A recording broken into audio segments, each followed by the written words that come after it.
আসসালামু আলাইকুম viewers, welcome to my channel Rukhsana সেলাই ঘরে আপনাদের সবাইকে স্বাগতম। আজকে আপনাদের দেখাবো এই বেবি টপসটা আমি কীভাবে তৈরি করেছি সেটা আপনাদের সাথে শেয়ার করব। তো এটা আমি টুকরা কাপড় দিয়ে তৈরি করেছি। তো সম্পূর্ণ ভিডিওটি শুরু করা যাক। তো এটা আমি টুকরো কাপড় দিয়ে করেছি। তো কাপড়ের কোনো সঠিকই নেই যে কতটুকু নিয়েছি। তো আমি কাপড়টা 4 ভাঁজ করে নিয়েছি এবং চওড়া নিয়েছি 8 ইঞ্চি পরিমাণ এবং লম্বা নিব এখান থেকে আমি 5.5 থেকে 6। তো আমি এখানে 5.5 থেকে একটু বেশি নিয়েছি। তো এটা আমার জামার উপরের পার্ট হবে, তো সেই জন্য এখানে আমি 5.5 নিয়েছি। আর এটা আমি 1.5 বছর বেবির জন্য করেছি।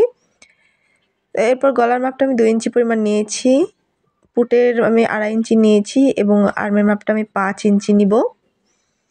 তো দেখেন এখানে 5 ইঞ্চি নিয়েছি। আর এখানে আমি লম্বাটা কিন্তু 5.5 একটু বেশি নিয়েছি, আগেই বলেছি।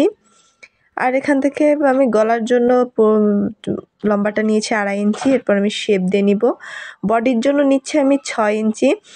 আর এখানে নিচে যে আমি লম্বা এখানে নিয়েছিলাম সেখানে আমি 6 থেকে একটু বেশি রাখবো। তো এরপর আমি মার্ক করে নিয়ে আমি বাকিটুকু কেটে নিব। তো দেখেন এরপর কেটে নিচ্ছি। জামার মাঝখানে যে কাপড়টা দেবো এটা কিন্তু সালোয়ার থেকে বেঁচে যাওয়া কাপড়। তো এখানে দেখেন মাঝখানে আমার জোড়া আছে।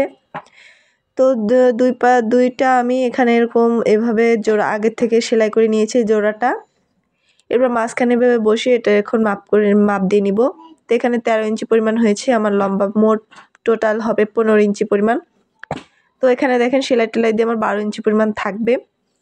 এরপর এখানে আমি বডিতে নিয়েছিলাম 6.5। তো এখানে আমি 7 ইঞ্চি মানে হাফ ইঞ্চি আরও বেশি নিব বডির থেকে, মেন মাপের থেকে। এরপর যে মেন মাপটা ওইখান থেকে আমি দিয়ে মার্ক করে নিব। এরপর আমি ওই মেন মাপ থেকে আমি বাড়তি একটু কাপড় রেখে সাইডটা হালকা করে কেটে নিব।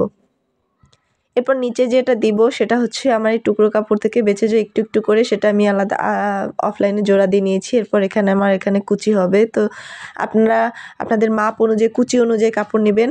আর এখানে লম্বাটা আমি 4.5 ইঞ্চি নিয়েছি। তো এরপর আমি হাতাটা কেটে দেখাবো। তো হাতাটার জন্য আমি 4 ভাঁজ করে নিয়েছি, আমার কাপড় এইটুকুই ছিল। তো দেখেন এখানে আমি 12 ইঞ্চি পরিমাণ রেখেছি, মানে হয়েছে 12 ইঞ্চি। আমার সেলাই টেলাই দিয়ে থাকবে 10, 10.5। এরপর আমি বগলের এখান থেকে আমি এভাবে বসিয়ে আমি শেপ দিয়ে নিব। আর নিচে মোহরি আমি 3.5 ইঞ্চি পরিমাণ রাখবো। এখানে 4 ইঞ্চি পরিমাণ রেখেছি, 3.5 ইঞ্চি পরিমাণ রাখবো। বাকিটুকু আমার সেলাইয়ের জন্য থাকবে। তো যাই হোক, এরপর এটাও আমি কেটে নিব। তো কাটা শেষ। এরপর আমরা যে ফাড়াটা রাখবো বুকের ওখানে সেটার পটি নিয়েছি। আর এখানে আমি গলার জন্য পাইপিনের কাপড় নিয়েছি। এরপর এখানে আমার জোড়া দিতে হবে। তো যে পাশ কম সাইড সেই পাশ কিন্তু খেয়াল রেখে আপনারা জোড়াটা দিবেন। তো এরপর বুকের সাইডে আমি সেজন্য বোতামের জন্য রাখবো, সেজন্য এভাবে কেটে নিয়েছি। তো এরপর এই পাইপিনটা এভাবে বসিয়ে দিব। তো দেখেন বসিয়ে দিয়েছি সেলাই দিয়ে। এরপর এভাবে ভাঁজ করে দেখেন আমি কিভাবে সেলাই দিব আপনাদের দেখাচ্ছি। এইভাবে ভাঁজ করে দিয়ে এখান দিয়ে সেলাই দিতে হবে। তো দেখেন অফলাইনে আমি এটা নিয়ে আসবো, আপনাদের সুবিধার্থে আমি একটু মার্ক করে দেখানোর চেষ্টা করছি। তো দেখেন এইভাবে আমি সেলাইটা দিয়ে নিয়ে এসেছি। এরপর নিচে এই যে কুচিটা হবে, দেখেন হালকা কুচি হবে, আমার এখানে কাপড় কম ছিল সেই জন্য। আর নিচেই এখানে আমি চিকন করে ভাঁজ করে সেলাই দেবো। এরপর কুচিটা এভাবে বসিয়ে এভাবে উল্টিয়ে এর উপর আবার চাপ সেলাই দিয়ে নিব। তো দেখেন দিয়ে নিয়ে এসেছি। সেমভাবে পরের পার্টটা আমার এভাবে করে নিব। তো এরপর পুট লাগিয়ে দিয়ে এরপর আমি গলার যে পাইপিনের কাপড়টা কেটেছিলাম সেটা আমি এভাবে পাইপিনের মতন এভাবে সেলাই দিয়ে নেব। আশা করি বুঝতে পারছেন আপনারা। তো দেখেন পাইপিন দেওয়া শেষ আমার এখন। এরপর আমি হাতাটা লাগাবো। হাতার জন্য আমার মুহুরির পাশ আমি এভাবে ভাঁজ করে সেলাই দিয়ে নিব। এরপর হাতাটা এভাবে বসিয়ে দিয়ে দুই পাশে দুইটা সেলাইটা লাগিয়ে নিব।